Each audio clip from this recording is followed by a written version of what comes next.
I'd like to welcome everyone to my virtual exhibit opening. I am very grateful, pleased, and proud that I have the honor of being chosen as one of 6 2019-2020 New Jersey Emerging Artists by the Monmouth Museum, who is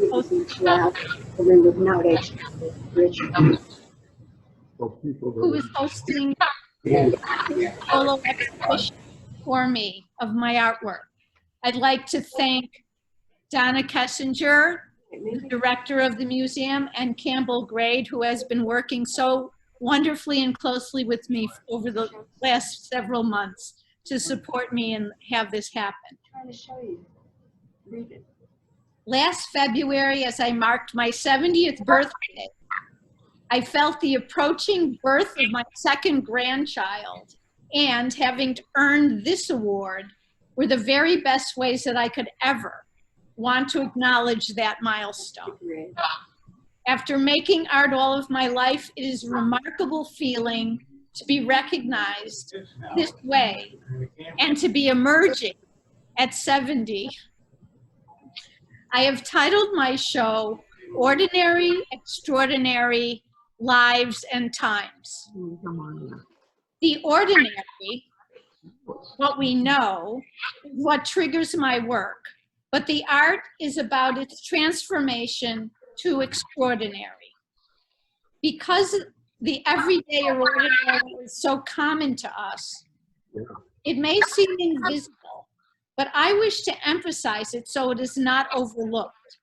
Our lives are mostly ordinary, though each of us contains extraordinary qualities that might surface anytime, but often emerge during extraordinary times.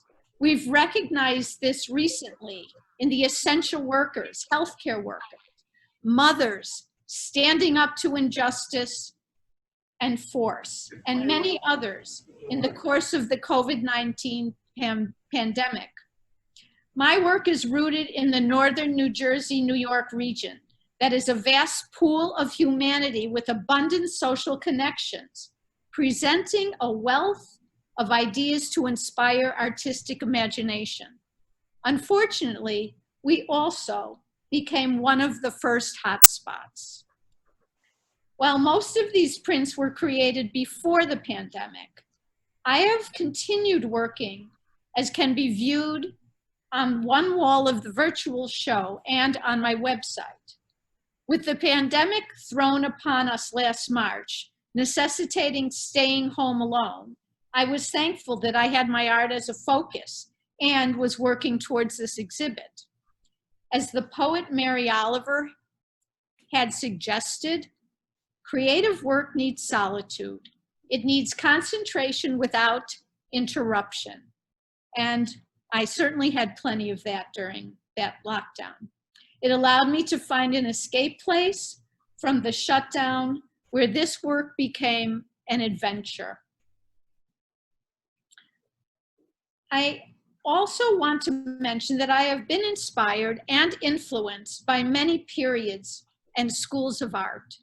Some that I deeply admire are the artists of the Northern Renaissance, the German Expressionists, and individual artists like Kathy Kolowitz, Elizabeth Catlett, and Charles White, to name just a few. For me, being an artist is a lifelong exploration of trying different forms, media, and expressions that stimulate visual conversations. The ultimate goal of my work is to honor the dignity of humanity, of ordinary, extraordinary people. I aim for these images to share meaningful content, open windows and break down barriers, and to remind people of hope. This talk will first go over my work process, and then I will discuss some featured work. In discussing my process, I'll try to illustrate the techniques I use to create linoleum cut prints. To summarize very simply, a lino cut print is a type of relief print where an image is raised from its background. Once it's prepared, it usually is printed on an intaglio or etching press. Pressure is tightened on the press as a flat bed slides between two large metal rollers to make the printing happen. And I will talk more about this later. When I begin composing a work, I often toy with an idea, then leave it to sit, try to visualize and sketch images to express it, look over photographs for references, sometimes working with it for months. Sometimes I study the work of other artists, and finally I return to complete the work. The practice can take up a lot of time, creating, adjusting, and working through difficulties, and the flaws can sometimes be a pleasant surprise. While composing, I may substitute cutout shapes of images sketched on tracing paper until a clearly defined design falls into place. I also juggle the dark and the white in the composition and try to map them out. In printmaking, it's important to determine how the darks fill the space and decide where areas of the plan will remain white. Another thing to consider is if the work will improve by adding a pattern of lines or texture. I use this addition and omission until it feels right. Here you see the material I use to make lino cuts. Okay. There is the linoleum block or plate with a burlap backing and a metal bench hook to hold the plate without slipping during the cutting. When choosing a heavy artist grade printmaking paper, there are certain aspects of the quality to consider. The acid-free paper is made from cotton fibers and needs to have good sizing to hold the ink and prevent bleeding or deterioration. The paper's durability to withstand the pressure of passing through a press without weakening and with its resistance to aging is also important to consider. Here you see the Etching Ink, water-soluble and oil-based, a rubber brayer or roller, grease crayons, a palette knife, cutting tools with various shaped blades for linoleum and wood cutting. I also use pencils, brushes, tracing, and transfer paper, glue, and newspaper, and other materials. When considering the composition, I decide if it will work best entirely in black and white, or if the piece will strengthen by adding color. Using predominantly black and white is challenging, but the bold contrast can add power and drama to the art. This is the start of a print I call Look at You that can be seen later in the show. Here you see part of the sketch on the linoleum block with some mapping by marking the letter B, like by his nose, for the black area and W for the white area. Also notice the reverse mirrored text on the man's cap. Now I am ready to cut the plate, the linoleum block. This part of the printmaking process offers an exciting sculptural element, using carving tools to recreate an image by carving away. Here you see some of the first cuts. In this slide, you see the area of a face being carved.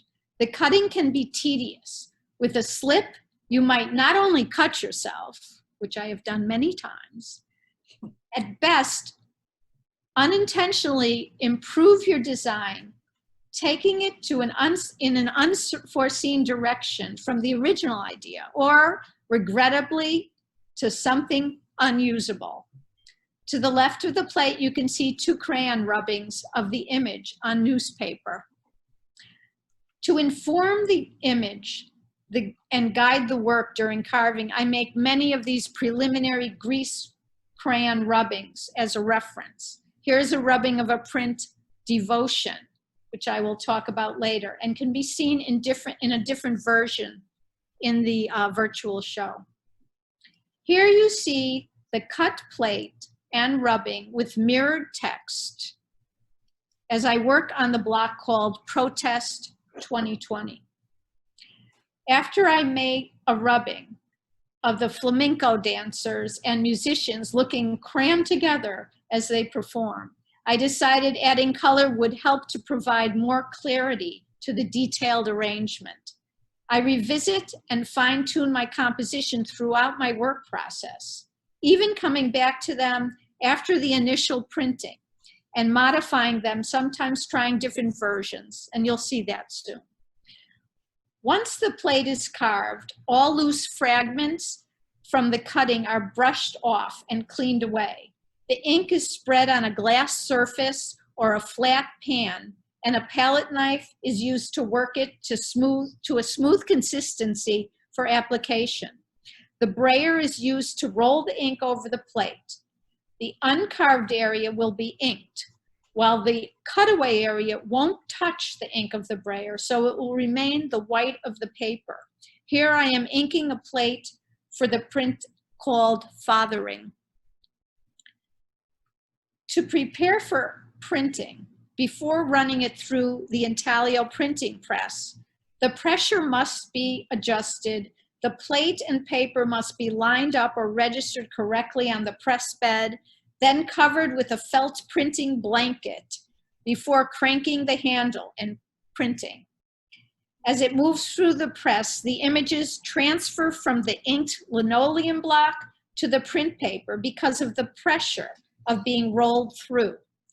Depending on the pressure, the print may also appear embossed, leaving the inked part slightly lower than the remaining white paper. The printing will generate the opposite design of the original image. If there is text in the design, it must be a mirrored image, since the outcome will be in the reverse. Recently, during the pandemic, I didn't have access to a print, but I was able to print another way. Here, I set it up on the kitchen floor. In hand printing, a wooden spoon is rubbed or burnished over the back of the paper as it sits on the inked block to make the print. In these slides, you will see several prints as they are being hand printed in this technique. In these slides, I am pulling prints from the block. This first print is called Feed the Front Line. It shows the efforts by folks in the community to support frontline workers by delivering meals to local hospitals. The next slide shows the drive-through COVID test site in my town. Here, changes are being added to the composition by placing white paper shapes on the black areas of an already printed image. Once the change is decided, I carve it away on the plate and reprint it. Okay, and now for adding color. The chinkale technique is one way of adding color to a print. In this technique, mulberry paper or rice paper, a very thin colored textured paper, bonds with the heavier printmaking paper during printing. First, a colored cutout is made for each area where color is desired. In these slides showing Salamanca Cafe, I'm trying to decide where to put the color. When doing the chinkale, glue is applied to the outer side of the mulberry paper, and then the thin shapes are carefully placed on the inked plate. The print paper is put on top of this, and it all runs through the press. The back side of the mulberry paper adheres to the print paper, while the front shows the inked images on both the colored and white print papers. This can be a very complicated process that must be done quickly before the glue dries.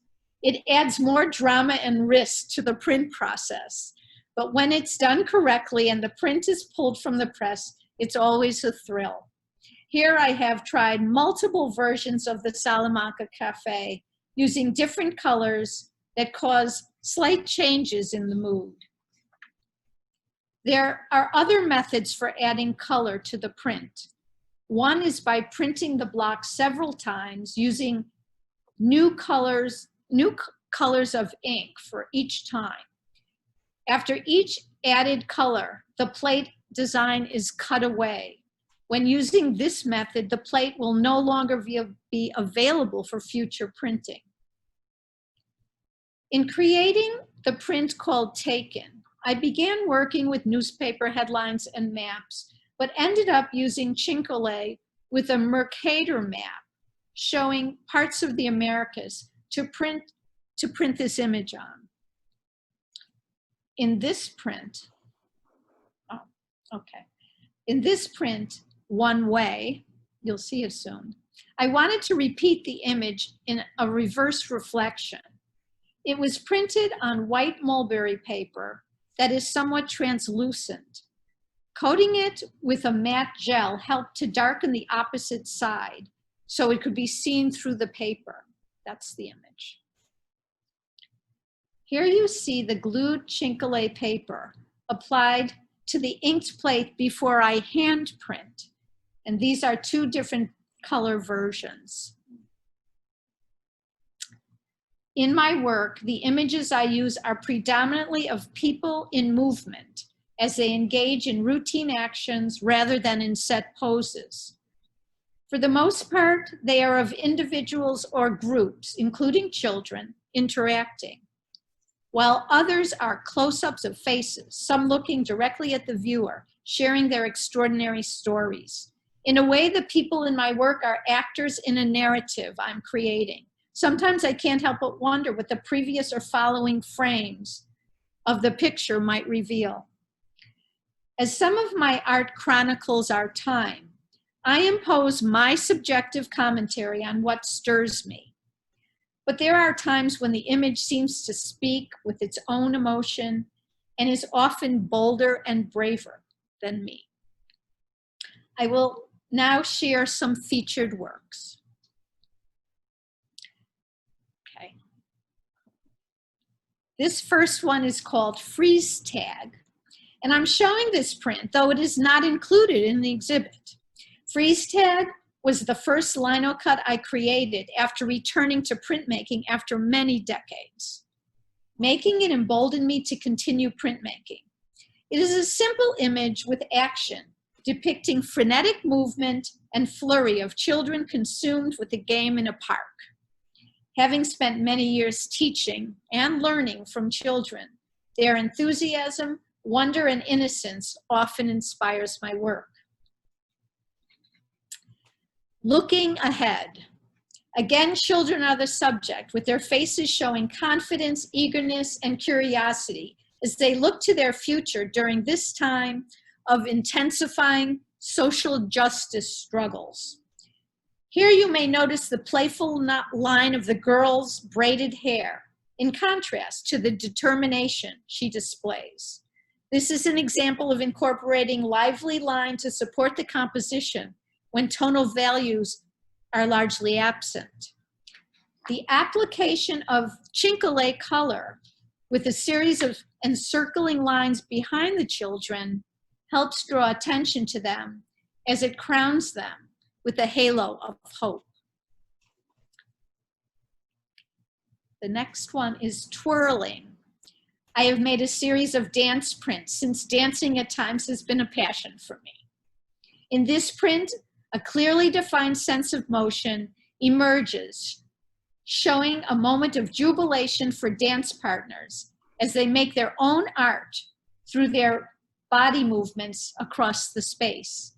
The lines surrounding the dancers have a feverish dance quality themselves. This is called Checkout.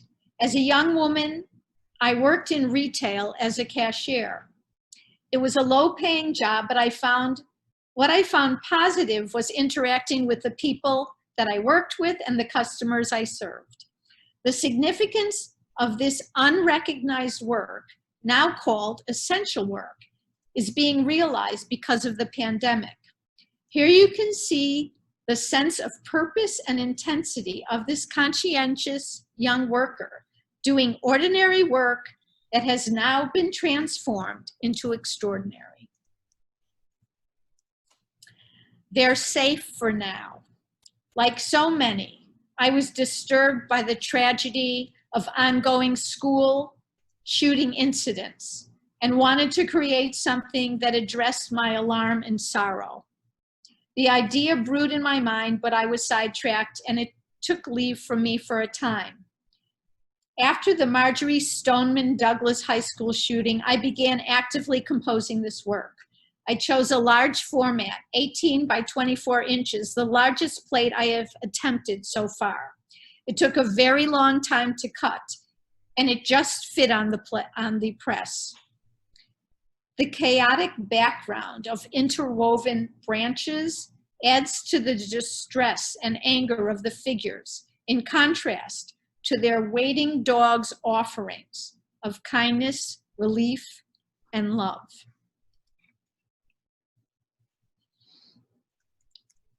Not sure. At 19, I arrived in New York City with not much more than my enthusiasm and attitude and a lot of questions. I lived down the block from the towering and splendid St. John the Divine's Cathedral. There was so much to figure out in my life. Now, more than 50 years later, I imagine this young woman also with much to consider. I use a backdrop of ornamentation and detail that is reminiscent of the cathedral's stained glass to furnish her with an extraordinary place for her reflection. Covering up. This graceful image reveals poise and balance, as if the simple motion of the floating scarf encircling and shielding her is part of a dance. Taken.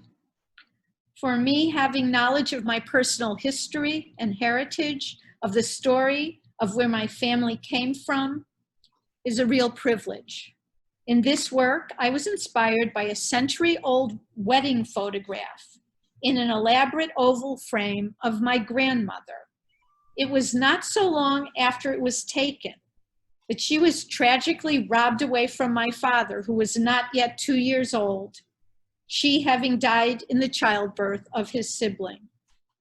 Somehow, I felt a connection between learning of the appalling separation of immigrant children taken from their parents at the southern border and that of my family heartbreak and loss. Fathering. In this work, the boy's confident gesture expresses an ease between the two figures. The bold lines around them accentuate their forward motion in moving in unison through the space, suggesting a strong bond between the father and his young sons. This is called pedicure. This busy print, one of a pair, exposes a leisure experience for some that might be a daily grind for others, while all pulled together in the same small space. I wanted to make a statement on our society, conveying assumed levels of status and class. There is dignity expressed in the work being done and the stories these hardworking and perhaps recently arrived women have to tell. Nor do we really know who these recipients are and the challenge their lives hold. The last two works that I will talk about are a part of a series made at home on the kitchen floor and printed with a spoon. As the pandemic was pressing on us, I felt a strong pull to express myself and what I was seeing around me. I tried to show humanity in the midst of these frightening days and display the heroism and kindness. Here are two pieces from the series, the COVID-19 series. We need to move, okay. Here in the Hotspot expresses our apprehension of the unknown in the early days in the New Jersey, New York region. Now it will be felt in other places across the country, as sadly the hotspot continues to shift and grow in this uncharted pandemic. The last piece, Devotion, honors the compassion, courage, and perseverance of our health workers. Because it was hand-printed, since I lacked the pressure of a press, the Chinkole appeared differently than I had anticipated, but I am pleased with the result. When a press is available again, I will reprint this plate and compare the outcomes. For me, that's the beauty of linoleum cut printing. I'm able to return to the work, reprint versions of the plates, and continue discovering if something new or extraordinary occurs. I hope you have now had a better understanding about the work I do and how it's created. And I hope you will enjoy viewing my virtual show, Ordinary, Extraordinary Lives and Times. Thank you.